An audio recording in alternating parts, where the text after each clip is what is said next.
केंद्र सरकार आणि देश पातळीवर या साखर उद्योगाच्या संदर्भामध्ये जे प्रश्न आहेत, जे धोरणं आहेत, त्याबद्दलची थोडीशी माहिती आपल्याला या वार्षिक साधारण सभेच्या निमित्तानं आलेल्या सगळ्याच आमच्या सहकाऱ्यांना द्यावी, ही मला असं वाटतं साहेबांनी मांडलेली सूचना अतिशय योग्य आहे.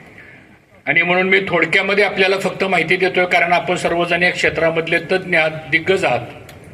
मी काही वेगळा अशातला काही भाग नाही, परंतु बऱ्याच वेळा केंद्र पातळीवरती काय चालतंय, धोरणात्मक निर्णय कसे होतात, आपल्या संदर्भातली प्रश्न काय आहेत, हे थोडं अतिशय कमी शब्दामध्ये मांडण्याचा प्रयत्न मी या ठिकाणी करेल.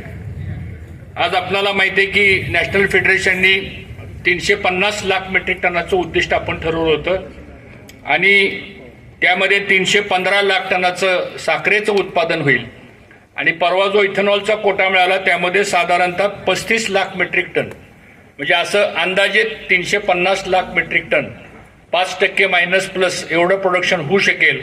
याबद्दल केंद्र सरकारमध्ये पण काही शासनता नाहीये, साखर आयुक्त कार्यालयामध्ये आणि शासनामध्ये पण कुठली संदिग्धता नाहीये.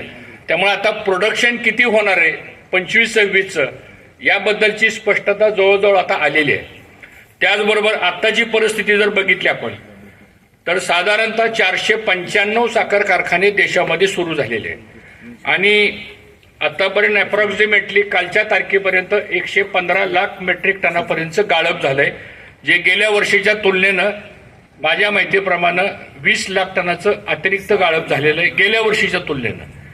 यावर्षी 3 राज्याची सरासरी जर बघितली आपण, महाराष्ट्र, कर्नाटक आणि उत्तर प्रदेश, तर यामध्ये 8.5% रिकव्हरी हा आता साधारणतः बेसिक इथून आपले कारखाने सुरू झाले आणि यावर्षी थोडा रिकव्हरीचा ट्रेंड